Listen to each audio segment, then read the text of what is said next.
très important pour nous que le combat de la biodiversité dont on a entendu parler dans le cadre de la loi, du combat qu'on menait pour justement amender la loi 4 biodiversité, il est important pour nous aujourd'hui de continuer à faire des conférences pour que la population guadeloupéenne prenne tout simplement conscience de l'importance de sa biodiversité, de ce qu'elle peut en faire et qu'elle se mette effectivement à la protéger, mais qu'elle voit en elle aussi une richesse pour demain créer des emplois, créer des activités en Guadeloupe et pour donner notamment de l'emploi aux jeunes. C'est vrai que quand on avait fait nos premières conférences avec les députés, les salles étaient pleines à chaque fois. Bon, après, on essaie de répondre aux sollicitations, puisque ce qui est bien, c'est que maintenant, on remarque qu'on n'a même plus à faire nous-mêmes des conférences. On est sollicité par des associations qui organisent des débats comme ça. Il y en a eu un, je crois, il y a quelques jours à Morne-à-l'Eau. Moi, j'en ai fait un aux Abîmes. Aujourd'hui, on est à Saint-Claude, mais c'est vrai que les gens nous appellent. On essaie de répondre autant que faire se peut en fonction de nos possibilités, etc. Mais on est extrêmement pris. Mais bon, c'est travail militant, nous, quoi. Faut nous faire. Puisque les gens ne se rendent pas compte de la richesse qu'on a en Guadeloupe. Et il y a souvent des plantes qui qualifient de sauvages. Et même ces plantes-là sont médicinales, peuvent les soigner. Et donc c'est important de connaître ce qui nous appartient plus ou moins. Tout le patrimoine guadeloupéen. Oui, les gens sont de plus en plus intéressés parce qu'ils voient que la nature a son rôle à jouer, à la fois pour les médicaments, pour la nourriture, pour le bien-être et l'oxygène, tout ce qu'on peut faire avec. Donc ils retournent il y a un gros retour vers le naturel. On n'arrive pas à toucher toutes les populations. Quand on fait des stands, il n'y a souvent pas toute la population, tandis que chaque fois ce sont d'autres personnes, c'est les communes qui vont inviter, donc on va avoir un autre public. Donc c'est intéressant de faire toutes les communes de Guadeloupe pour valoriser et approfondir la recherche de chaque commune. En fait, il est très important que les Guadeloupéens ouvrent leurs yeux et connaissent en fait la richesse des plantes en matière de biodiversité, mais surtout en termes de valorisation.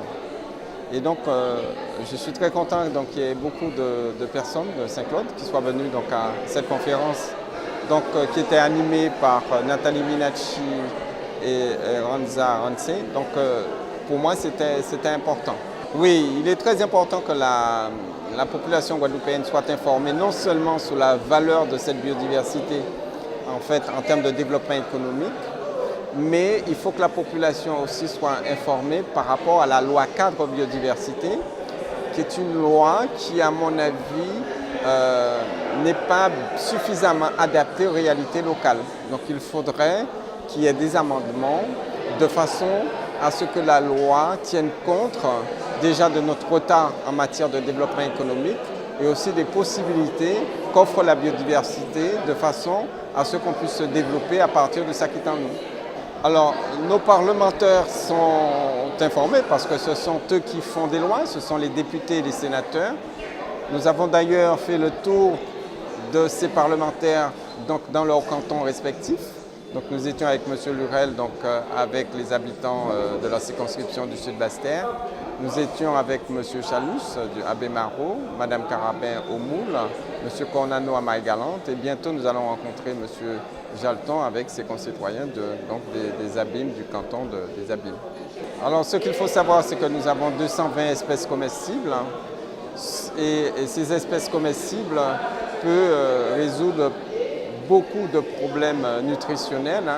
Donc parce que nos aliments, nos 220 espèces comestibles vont nous porter des féculents, des protéines, des vitamines, des oligoéléments, en fait tout pour être en bonne santé. Et avec 220 espèces comestibles, je ne pense pas que les Guadeloupéens vont mourir de faim. Quand Christophe Colomb est arrivé en 1492, il y avait de l'eau au chute du Carbet. En 2014, il y a de l'eau au chute du Carbet. Et s'il y a de l'eau, il y a de la terre, il y a de la lumière, donc il y aura toujours des plantes. Alors le problème, c'est que le diabète est une maladie métabolique, et donc qui est liée à notre alimentation. Et malheureusement, le Guadeloupéen mange trop sucré. On importe 80% de notre alimentation, qui est une alimentation qui est très riche en aliments à index glycémique élevé. Et donc, en plus du fait qu'on consomme des boissons sucrées, des yaourts sucrés, on a été obligé de faire des lois, la loi Vainqueur, sur le sucre. Donc moi, ce que je dis aux Guadeloupéens, donc consommer les féculents de chez eux, comme par exemple les poyoles, les patates douces, les malangas, les ignames, les pois, qui sont des aliments à index glycémique bas, et on aura moins d'obèses, on aura moins de diabète. Et l'obésité et le diabète sont des facteurs de risque des maladies cardiovasculaires, qui est la première cause de mortalité chez nous. C'est pas revenir en temps longtemps, pas du tout. Au contraire, c'est tout simplement être guadeloupéen et consommer les choses qui sont dans notre jardin. La nature nous a mis ça, c'est parce que c'est ça qu'il nous faut. La nature ne nous a pas inventé tout ce qu'on importe. Tout ce qu'on importe est peut-être fait pour les autres, mais pas pour nous. Bon, ce qu'on a voulu faire aujourd'hui, c'est au niveau de la population de Saint-Claude, c'est de porter donc l'information dans le cadre des conférences que nous faisons. Alors, nous avons fait ça en lien avec la municipalité de Saint-Claude. Un peu pour dire aux gens, bon voilà, donc ce que c'est que la biodiversité, les avantages, surtout parler du jardin créole qu'on a délaissé et surtout avec les scientifiques voir quelles sont donc les chances que nous avons à utiliser les produits de notre pays dans le cadre de l'alimentation pour se soigner et également dans d'autres utilisations telles qu'a précisé le docteur Henri Joseph.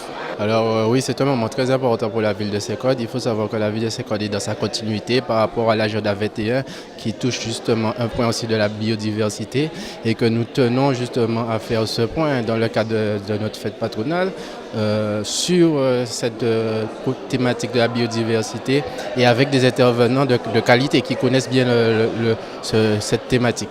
À ce type de conférence, on rencontre des personnes âgées et on s'en voit justement que ce lien, on peut faire un lien intergénérationnel et que le jeune aussi est là, est plus proche, on va dire, des enfants au niveau, on va dire, scolaire et est là pour porter l'information au niveau de ces enfants. Donc pour nous, c'est très intéressant de voir, on va dire, le rajeunissement de la population à ce type de conférence.